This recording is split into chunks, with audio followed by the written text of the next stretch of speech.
हाँ, तो direct indirect जो फर्स्ट टेस्ट था उसकी आंसर की देखो, पहला ही सेंटेंस था आई सेड प्रैक्टिस, तो सीधी सी बात है practice max a man perfect, universal truth है, ठीक है। तो यूनिवर्सल ट्रूथ के अंदर मैंने कहा था टेंस चेंज नहीं होगा, सिर्फ दैट लग जाएगा, आई सेड दैट, बाकी एज दैट इज आ जाएगा, ठीक है। सेकंड है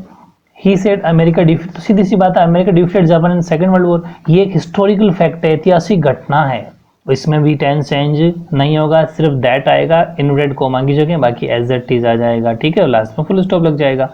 ध्यान रखना फुल स्टॉप का बहुत ही, फुल स्टॉप लगाना है, उसके ये इनवर्टेड कोमा हटेगा। फिर अगला है इफ आई वर यंग, तो सीधी सी बात, इतना सा पढ़ते आपकी नजर काम कर गई होगी, माइंड क्लिक कर गया होगा कि ये तो काल्पनिक वाक्य है, ठीक है, आई विश वाले, तो सीधी सी बात है क्या आएगा, टेंस चेंज इसके अंदर नहीं होगा, ठीक है। मतलब ये है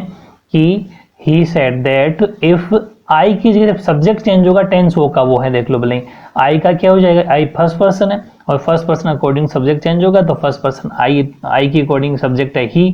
ठीक है, तो आई की जगह ही आ जाएगा क्योंकि आई फर्स्ट पर्सन है, फर्स्ट पर्सन सब्जेक्ट के अकॉर्डिंग चेंज होता है, वर्क का वर आएगा, यंग का यंग, बाकी वही है, और वापस आई की जगह ही आ जाएगा क्योंकि नेक्स्ट आई भी फर्स्ट पर्सन है, मतलब टेंस चेंज नहीं हुआ है, ध्यान रखना आप। He would go there, he were young, बस आई की जगह ही क्यों हुआ, क्योंकि वो तो सब्जेक्ट का इश्यू है, ठीक है, first person second person third person, मैंने सन बता रखा है आपको, ध्यान रखना, ऐसे सेंटेंस और ले लूंगा मैं अभी आपको समझा दूं नेक्स्ट वीडियो में। फिर he said I will come by बस टू वर्क हियर, तो ही सेड दैट, अब देखो आई है, आई विल है, वो आई विल का मतलब, आई का मतलब फर्स्ट पर्सन और फर्स्ट पर्सन जाएगा सब्जेक्ट अकॉर्डिंग चेंज, तो सब्जेक्ट है ही, तो आई की जगह ही आ जाएगा, विल का वुड हो जाएगा, समझा दिया था, विल का वुड, शेल का शुड, कैन का कुड है ना, तो इस तरह विल का वुड हो गया, और फिर गो बाय बस टू वर्क, और हियर का देयर, ये भी मैंने आपको लिखवा रखा है, हियर का देयर हो जाएगा।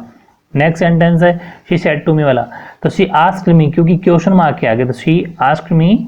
एज इट इज आ जाएगा, W H family, W H family के अंदर कोई भी कंजक्शन नहीं आएगा, एज इट इज उतर जाएगा, ठीक है, बस लास्ट में फुल स्टॉप आ जाए, क्वेश्चन मार्क हट जाएगा। फिर नेक्स्ट है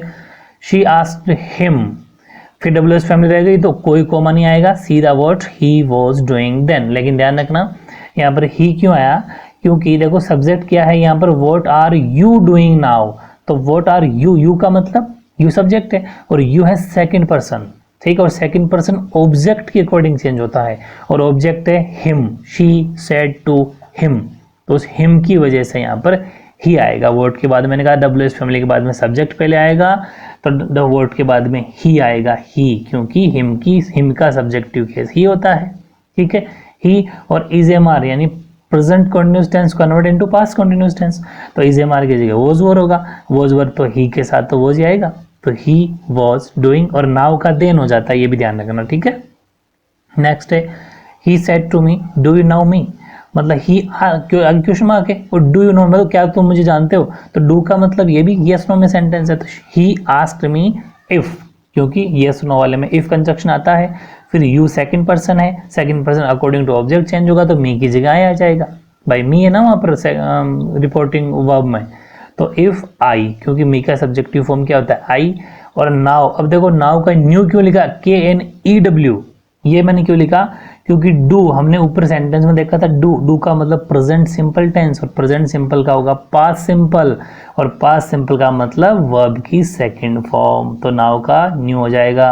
आई न्यू हिम, क्योंकि वहां पर मी है, वो मी है ना, तो यहाँ पर हिम होगा, वो मी किस वजह से आपको पता है, ऑब्जेक्ट की वजह से,